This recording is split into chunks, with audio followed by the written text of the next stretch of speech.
Berterima kasih, bersyukur kepada Tuhan yang telah menghantar saya untuk boleh bersama dengan keluarga hamba Tuhan dan jemaat Tuhan yang ada di GPDI Sebaut Lirung. Berterima kasih kepada Bapak Gembala dan Ibu Gembala yang memberikan kesempatan kepada saya dalam melayani dalam ibadah raya pagi hari ini. Puji Tuhan, ada pepatah mengatakan tidak dikenal, tidak disayang. Saya akan memperkenalkan diri. Karena saudara sekalian, dulu kita perambu hitam. Karena sejadi putih, paling banyak soalnya tidak kenal. Jadi memperkenalkan diri, saya dari keluarga Karamoy Karundeng, istri dari pendeta Noldi Karamoy. Kalau pendeta Noldi Karamoy tidak berubah, kalau saya berubah.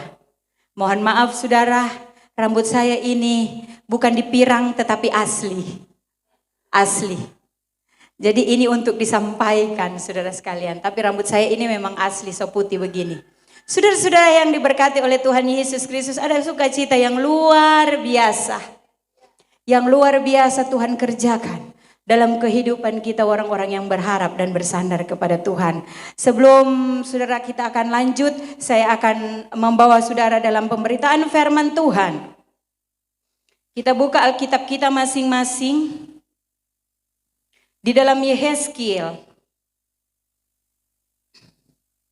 Yehezkiel pasal yang ke-37, dijemput kita untuk bangkit berdiri. Yehezkiel pasal yang ke-37, kita akan baca ayat yang pertama sampai ayat yang ketiga. Kemudian kita lompat ayat yang ke-7 sampai ayat yang ke-10. Yehezkiel pasal yang ke-37 ayat pertama sampai ayat yang ketiga. Dan ayat yang ke-7 sampai ayat yang ke-10. Dalam hitungan yang ketiga, kita akan baca bersama-sama ayat ini dengan teratur, tidak saling mendahului, tetapi kita baca dengan teratur sesuai dengan DP tanda baca. Oke? Siap? Dalam hitungan yang ketiga, 1, 2, 3. Kebangkitan Israel. Lalu kekuasaan Tuhan meliputi aku, dan ia membawa aku keluar dengan perantaraan rohnya, dan menempatkan aku di tengah-tengah lembah, dan lembah ini penuh dengan tulang-tulang. Ia membawa aku melihat tulang-tulang itu berkeliling-keliling, dan sungguh amat banyak bertaburan di lembah itu. Lihat, tulang-tulang itu amat kering. Lalu ia berfirman kepadaku, hai anak manusia, dapatkah tulang-tulang ini dihidupkan kembali? Aku menjawab, ya Tuhan Allah, engkaulah yang mengetahui. Ayat yang ke-7. Lalu aku bernubuat seperti diperintahkan kepadaku, dan segera sesudah aku bernubuat, kedengaranlah suara, sungguh suatu suara berderak-derak, dan tulang-tulang itu bertemu satu sama lain.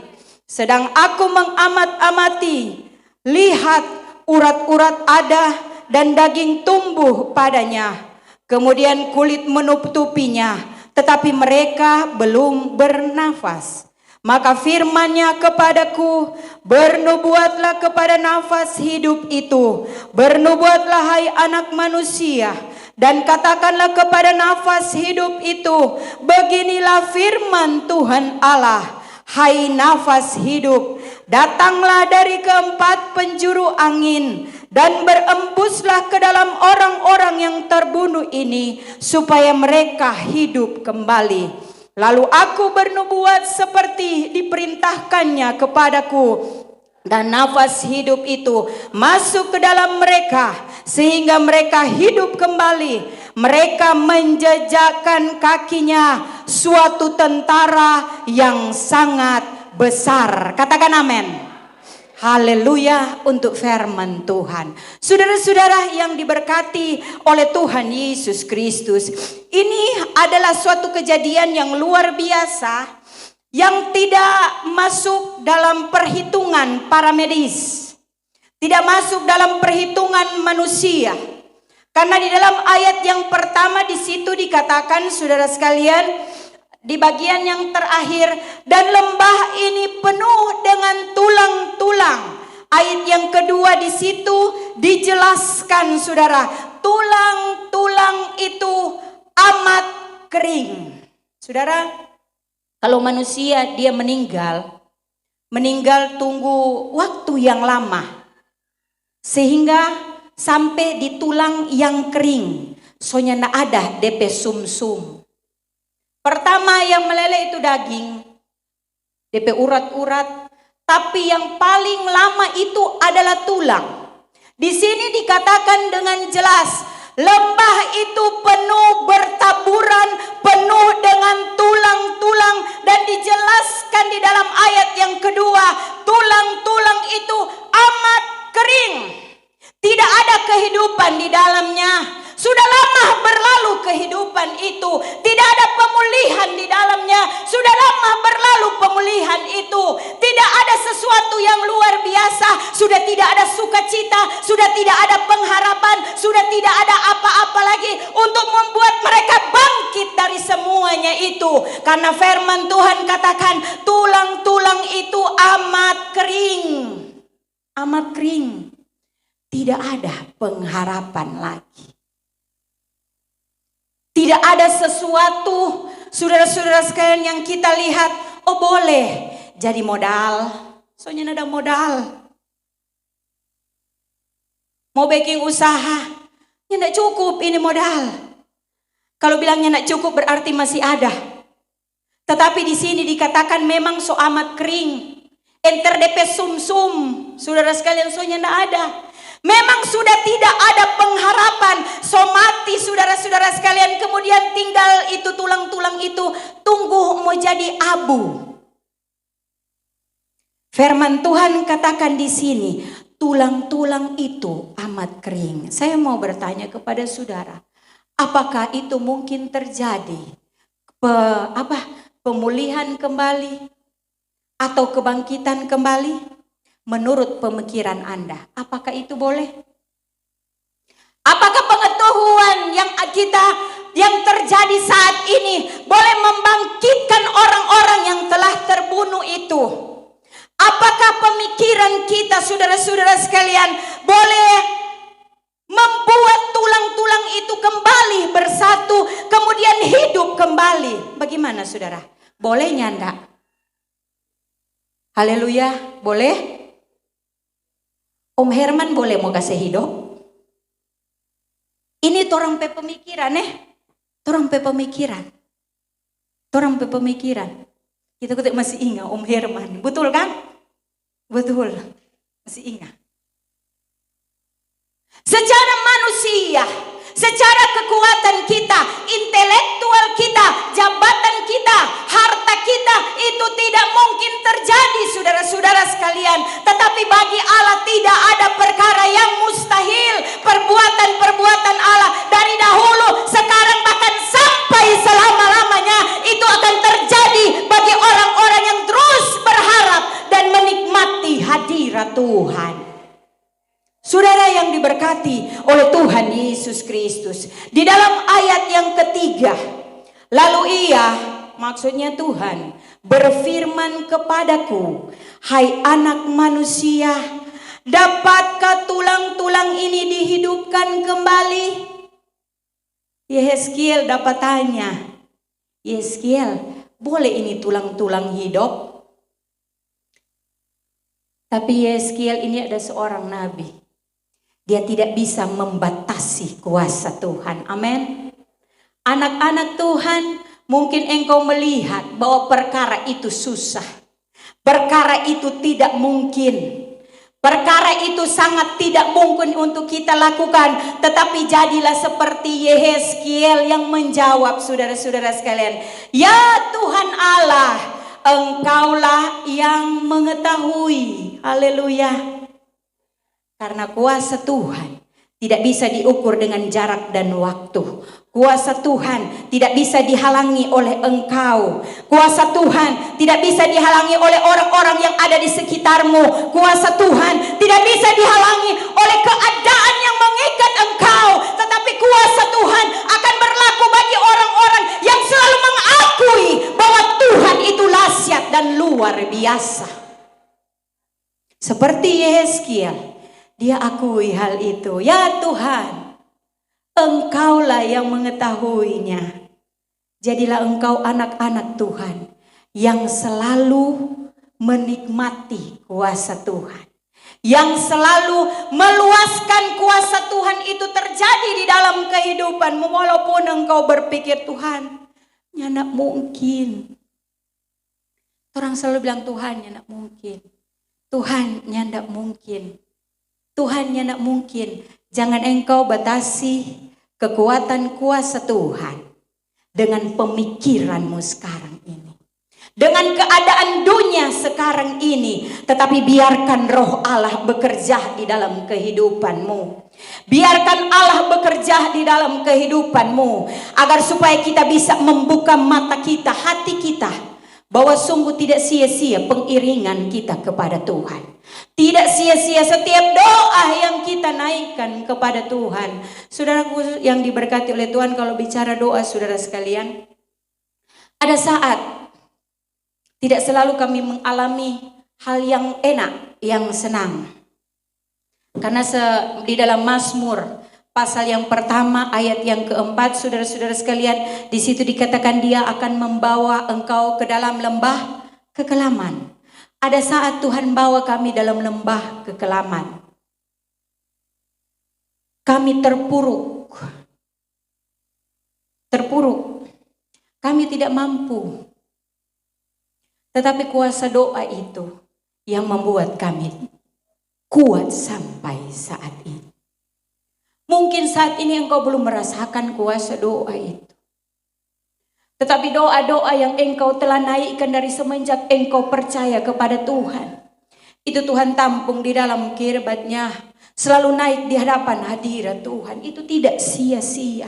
Mungkin saat engkau berdoa, engkau belum mengalami jawaban Tuhan. Tetapi saya mau ingatkan kepada saudara. Saya mau perjelas kepada saudara. Karena itu yang kami alami saudara sekalian. Kekuatan doa itu yang membuat kita kuat di saat kita tidak mampu menghadapi hal yang tidak mengenakan. Doa-doa yang telah kita bawa kepada Tuhan, itu yang membuat mungkin saat itu masih senang-senang. Itu kekuatan doa belum kita rasakan. Tetapi saat kita terpuruk, kekuatan doa baru kita rasakan dalam kehidupan kita. Di sini saudara-saudara dikatakan, lalu berfirmanlah, lalu firman-Nya kepadaku, bernubuatlah mengenai tulang-tulang ini. Allah katakan kepada Yehezkiel, bernubuatlah. Dalam nubuat ini terbagi atas dua, yaitu khotbah dan doa. Makanya hamba-hamba Tuhan, saudara-saudara sekalian, dalam menyampaikan kebenaran firman Tuhan harus ada di dalam doa. Amin. Harus ada di dalam doa. Karena saudara, kalau kita baca selanjutnya, walaupun orang saudara-saudara mengikuti firman Tuhan ini, saudara sekalian bilang, tulang-tulang engkau akan menjadi sembuh. Engkau akan dipulihkan kembali. Tetapi kalau kita cuma sekedar berkhotbah, khotbah kita itu akan sia-sia. Tetapi saat kita bernubuat, di sana ada khotbah, di sana ada doa, kita akan melihat lawatan Tuhan dalam kehidupan kita. Lawatan Tuhan dalam kehidupan daripada anak-anak Tuhan. Kita datang berdoa sembuh. Karena apa? Kita berdoa, Tuhan sembuhkan dia. Di sana ada kekuatan yang luar biasa. Di sana ada doa-doa yang luar biasa. Kita akan melihat kesembuhan Tuhan berikan. Di sini dikatakan, hai tulang-tulang yang kering, dengarlah firman Tuhan. Yang pertama yang harus kita lakukan, kalau saat ini engkau mengalami keterpurukan dalam kehidupanmu, kalau saat ini engkau mengalami kegagalan dalam hidupmu, kalau saat ini engkau mengalami jalanmu tertutup, Saudara-saudara yang diberkati oleh Tuhan, firman Tuhan yang pertama bilang, dengar firman Tuhan. Amin. Dengar firman Tuhan.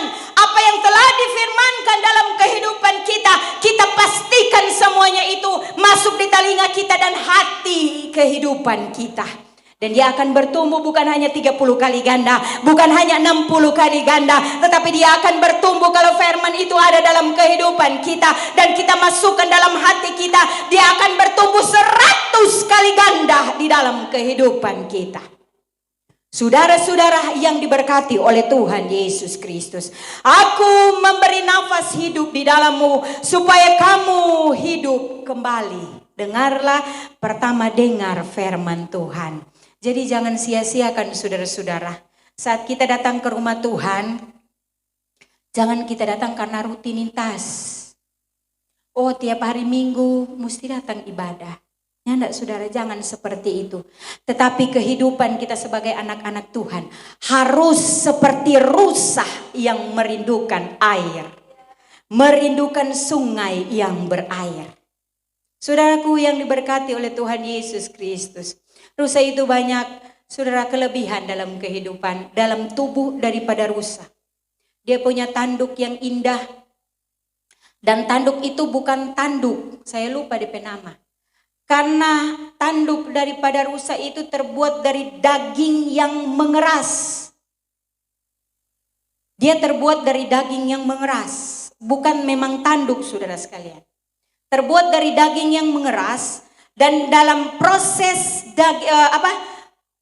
tanduk itu saudara sekalian. Kalau musim panas, rupa sekarang musim panas, lebih cepat itu daging itu bertumbuh dan mengeras.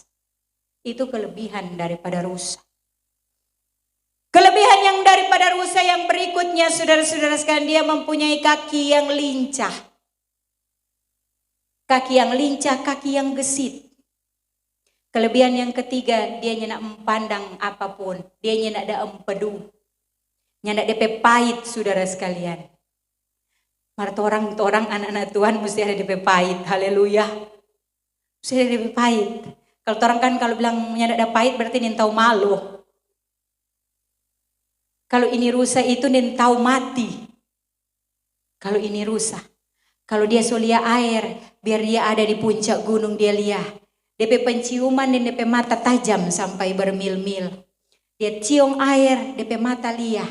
Dia nyenak pusing itu akar-akar kayu yang ada. Dia terjun untuk mencari itu. Anak-anak Tuhan seperti demikian.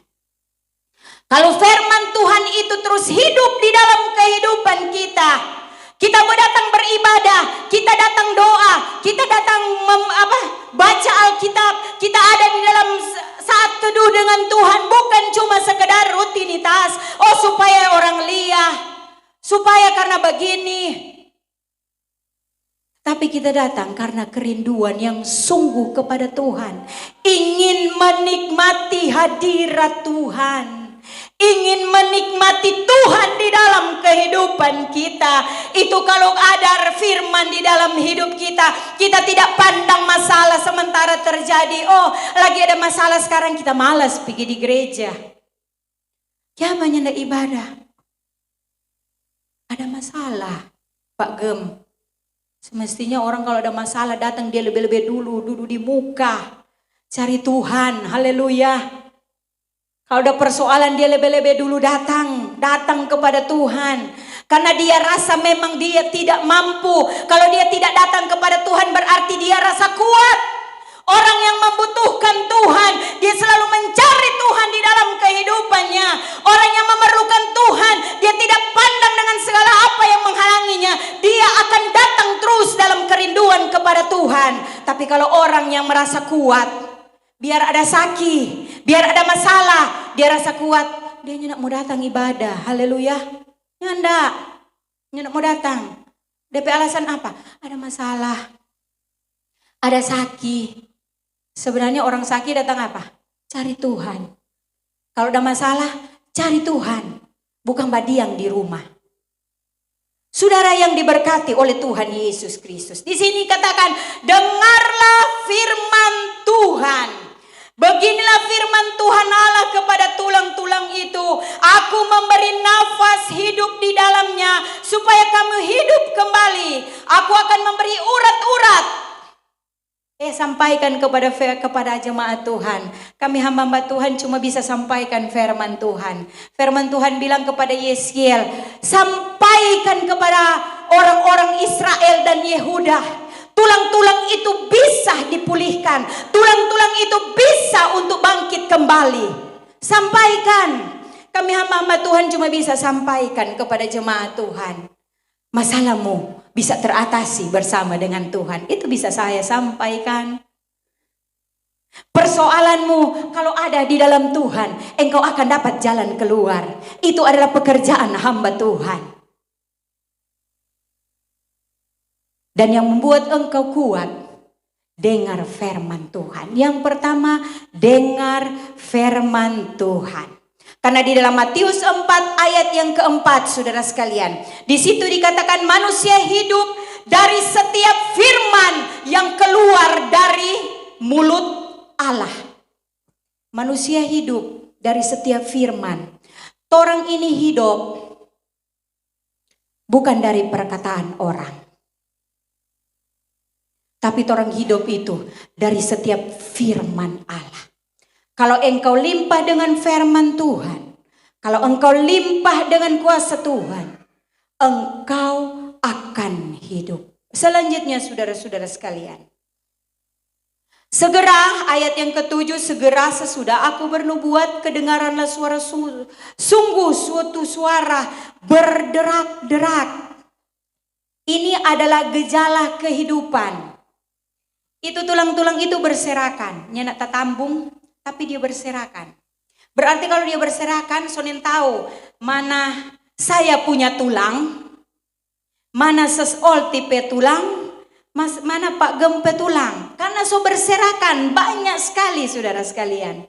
Tetapi saudara sekalian ini kalau ada di dalam Tuhan, kalau kita penuh dengan firman Tuhan, saudara-saudara sekalian, dikatakan di sini, tulang-tulang itu berderak-derak. Orang mulai cari, mana kita petangan kiri, mana kita petangan kanan. Haleluya. Biarlah firman itu tetap hidup dalam kehidupan kita. Kita akan mampu membedakan mana yang saya harus lakukan dan mana yang saya tidak bisa lakukan. Mana yang saya harus kerjakan sesuai dengan kehendak Allah. Apakah ini sesuai dengan kehendak Allah atau tidak? Kita selalu meminta petunjuk dari firman Tuhan. Karena firman Tuhan itu ada di dalam kehidupan kita, saudara-saudara Tuhan. Dikatakan dalam ayat ini, tulang-tulang itu berderak-derak. Saudara sekalian, berderak-derak, kemudian dia menyatu. Setelah dia menyatu, timbul daging. Timbul urat-urat. Satu kehidupan yang luar biasa. Ada pengharapan di sana. Karena saudara-saudara sekalian, orang mesti banyak berharap kepada Tuhan. Karena di dalam saudara-saudara sekalian, di dalam Ibrani 6 ayat 19 di situ dikatakan bahwa pengharapan itu adalah sauh yang kuat.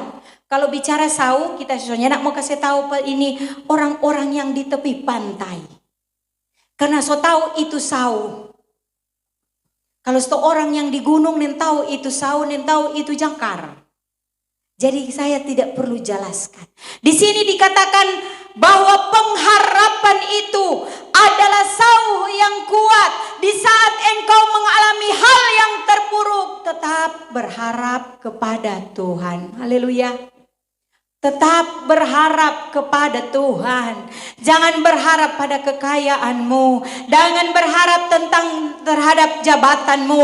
Jangan berharap dengan keluargamu. Jangan berharap dengan suamimu, istrimu, anak-anakmu. Tetapi firman Tuhan katakan kita hanya perlu berharap kepada Tuhan. Karena Yeremia pasal yang ke-7 ayat yang ke-7 di situ dikatakan saudara sekalian, terkutuklah orang yang mengandalkan manusia, tetapi diberkatilah orang yang mengandalkan Tuhan. Andalkan Tuhan. Jangan andalkan posisimu. Jangan andalkan hartamu. Jangan andalkan kekayaanmu. tetapi hanya andalkan Tuhan. Saudaraku yang diberkati oleh Tuhan Yesus Kristus, kami masuk di Perum Camar Buha. Ada terlalu banyak lika-liku yang terjadi sampai orang masuk di sana. Sampai di sana juga saudara, keadaan jemaat Tuhan yang di sana sangat memprihatinkan. Karena tak tinggal 9 jiwa yang tertinggal di situ. 9 jiwa, 5 orang dewasa, 3 pemuda, remaja, 1 anak-anak. Ini sama dengan merintis di kota Manado, tapi merintis. Tetapi kami punya satu hal yang luar biasa. Pengharapan kami hanya kepada Tuhan. 3 tahun yang lalu tanggal 4 April kami dilantik sebagai gembala yang ada di sana, saudara-saudara sekalian. Kira-kira banyak, cuma dorong sambilang. Kelar lantik, soalnya itu gembala di sana bilang, oh banyak. 1 orang masuk, oh dia ini pemain musik ini. Oh dia ini, dorang ini, tua-tua sidang. Siapa dapat tua-tua sidang? Ki Anam ada datang. Ternyata cuma 2 orang.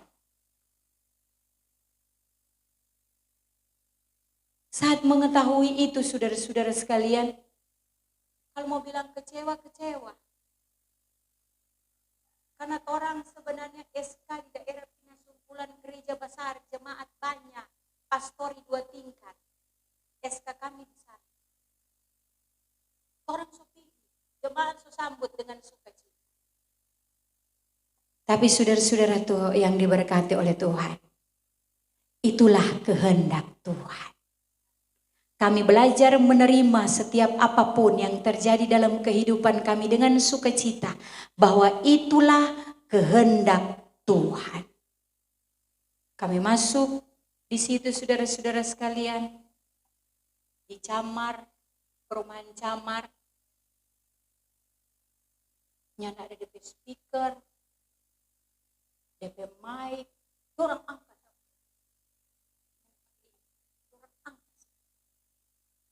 Bawa di sana. Karena itu gembala itu yang puji Tuhan kami dikasih oleh jemaat Tuhan yang ada di Salibabu. Sampai sekarang orang rasa dorang pe sayang, dorang pe cinta. Waktu mau keluar, dia bilang, Mother, bawa jo ini speaker. Jadi ada 2 speaker dorang kasih, speaker Hooper aktif. Mother, bawa jo ini kursi. Bawa. Saudaraku kalau mau pikir Tuhan, orang susah nangis Salibabu, so nyaman, ya toh, nyaman sana saudara sekalian. Karena sampai saat ini jemaat, oh Tuhan, terima kasih sampai saat ini dorang sayang 4 orang. Tapi kami keluar dari Salibabu cuma bawa baju. Nyana bawa semua. Cuma bawa baju, tidak bawa alat peralatan, tidak dibawa. Cuma bawa baju dengan mixer. Karena itu mixer kita mau baking roti perjamuan. Jadi cuma itu kita dah bawa. Kalau cuma baju, orang ampa pe baju ada bawa. Mau tinggal di mana? Sampai di sana lagi pastori orang ambil. Tuhan mau tinggal di mana? Puji Tuhan. Itu adalah kekuatan doa. Ada orang-orang yang mengasihi kami. Tuhan kirim orang-orang yang mengasihi kami. Itu kekuatan doa. Kalau kita berjalan dalam kehendak Tuhan, Tuhan tidak akan biarkan kita. Kalau kita selalu melakukan yang terbaik untuk Tuhan, Tuhan tidak akan pernah permalukan kita. Kalau kita selalu berjalan dalam rel kebenaran firman Tuhan, kita akan melihat seperti pujian tadi, kemuliaan demi kemuliaan. Kita akan maju dan maju bersama dengan Tuhan. Tuhan tidak akan pernah permalukan orang-orang yang berharap kepada Tuhan. Itu adalah kekuatan firman dan doa dalam hidup kita. Puji Tuhan saudara sekalian, di sana musik so lengkap. Musik so lengkap saudara sekalian. Puji Tuhan, orang sementara membangun saat ini.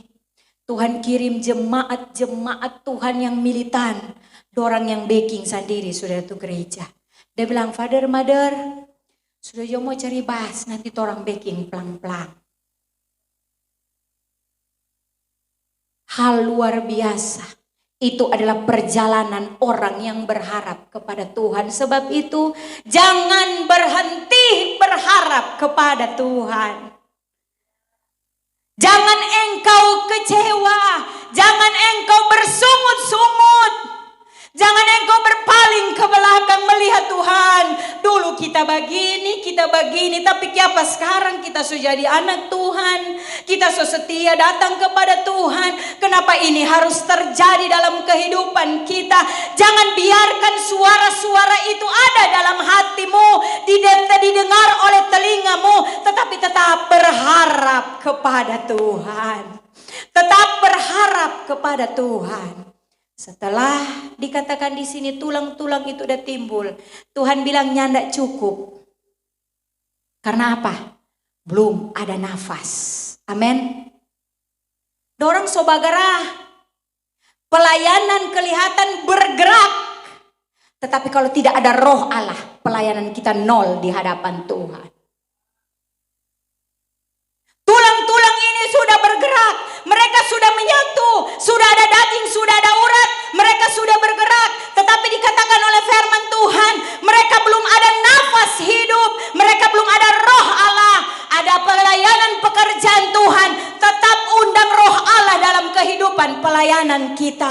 Di dalam kehidupan kita, jangan engkau jadi seperti tulang-tulang ada daging, ada urat, sudah bergerak, tetapi nol di hadapan Tuhan.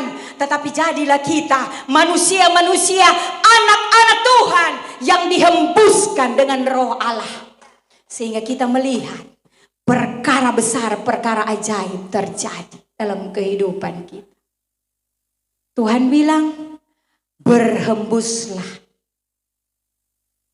Di dalam Kejadian 2 ayat yang ke-7, di situ saudara-saudara sekalian, dalam menciptakan manusia, Tuhan menghembuskan nafas.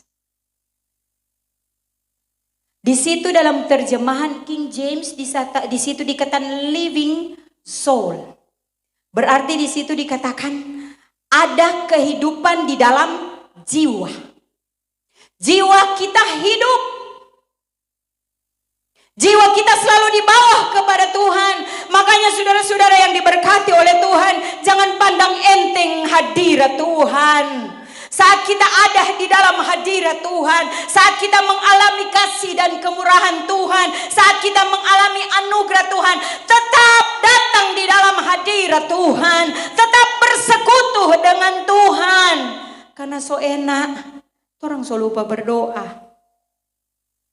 Kita kok so nyaman, kita so mapan, kita lupa untuk selalu ada di dalam hadirat Tuhan. Jangan sampai kita tunggu torang petulang-tulang jadi kering. Kita mati, kemudian torang pedaging, urat hilang, sampai tulang-tulang jadi kering. Jangan tunggu seperti yang dikatakan dalam Yeskiel pasal yang ke-37 ini.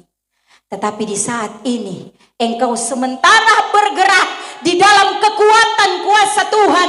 Pertahankan itu, api roh Allah terus Allah di dalam kehidupan kita. Kita akan melihat pelayanan kita diberkati oleh Tuhan. Pribadi kita diberkati oleh Tuhan. Anak-anak kita diberkati oleh Tuhan. Rumah tangga kita diberkati oleh Tuhan. Usaha, pekerjaan, cita-cita kehidupanmu pasti diberkati oleh Tuhan. Karena kita meluaskan roh Allah itu berkarya terus dalam kehidupan kita. Saudara-saudara yang diberkati oleh Tuhan Yesus Kristus. Ayat yang ke-10. Lalu aku bernubuat seperti yang diperintahkannya kepadaku. Dan nafas hidup itu masuk di dalam mereka. Sehingga mereka hidup kembali. Mereka menjejakkan kakinya suatu tentara yang sangat besar. Haleluya. Kita bukan manusia biasa. Tetapi kita ada tentara-tentara Allah. Dikatakan di sini kita adalah tentara yang sangat besar. Orang boleh lihat kita, pandang kita kecil. Orang cuma sadiki. Tapi kalau ada firman dan roh Allah dalam kehidupanmu, engkau adalah tentara-tentara Allah yang luar biasa. Yang ditempatkan Allah ada di GPDI Sebaut. Haleluya. Kepercayaan Allah luar biasa dalam kehidupan kita, saudara-saudara. Menjadi walaupun saudara, orang bukan cuma sekedar jadi prajurit. Prajurit bukan, saudara. Dikatakan di sini menjadi tentara yang sangat besar. Orang maju, kalau tentara saudara-saudara sekalian, nyenak pandang sama dengan rusa, nyentak mati. Kalau komandan so bilang perang, siap komandan. Siap, selalu siap, siap. Begitu juga kita. Kalau ada firman, ada Roh Kudus dalam kehidupan kita. Ada masalah, ada persoalan, ada tantangan, ada pergumulan. Kita tetap katakan siap Tuhan. Saya mau melayani Tuhan. Bawa nih siap. Biar ada masalah di rumah tetap siap. Melayani nih di kaum ibu siap. Biar dia mau bawa firman Tuhan, ada masalah dalam keluarga, mungkin ada baku selisih paham soal apa mau beli kacang, saudara-saudara sekalian, kau soalnya ndak enak tuh hati, siap, haleluya. Tentara itu harus selalu siap, siap sedia. Kita bicara tentara kita papa tentara. Menjadi tentara yang besar, kekuatan yang tidak bisa dibendung, kekuatan yang luar biasa, kekuatan yang luar biasa akan terjadi dalam kehidupan jemaat Tuhan di tempat ini, akan terjadi dalam kehidupan pelayanan pekerjaan Tuhan di tempat ini, karena ada firman yang hidup dalam kehidupan kita, dan ada roh Allah yang selalu menaungi dan mengontrol hidup kita. Kita selalu berpengharapan kepada Tuhan, bahwa sungguh Tuhan kita, Tuhan yang luar biasa di atas semuanya, saudara sekalian. Ayat yang terakhir dikatakan. Ayat yang ke-13 kita mulai. Dan kamu akan mengetahui bahwa akulah Tuhan pada saat aku membuka kubur-kuburmu dan membangkitkan kamu, hai umatku, dari dalamnya. Aku akan memberikan rohku di dalammu sehingga kamu hidup kembali, dan aku akan membiarkan kamu tinggal di tanahmu. Dan kamu akan mengetahui bahwa aku Tuhan yang mengatakannya dan membuatnya. Demikianlah firman Tuhan. Di dalam Tuhan tidak ada perkara yang mustahil. Apa yang dia sudah sampaikan pasti itu akan terjadi dalam kehidupan kita. Sebab itu, sebagai jemaat Tuhan, sebagai orang-orang yang selalu hidup dalam anugerah Tuhan, tetap berharap kepada Tuhan. Nikmati Tuhan dalam kehidupan kita. Hidupkan firman itu dalam hidup kita. Dan roh Allah itu selalu ada dalam hidup kita. Maka tidak sia-sia semua apa yang kita lakukan di hadapan Tuhan. Puji Tuhan, firman Tuhan saya tibakan di sini. Untuk selanjutnya saya kembalikan kepada Bapak Gembala.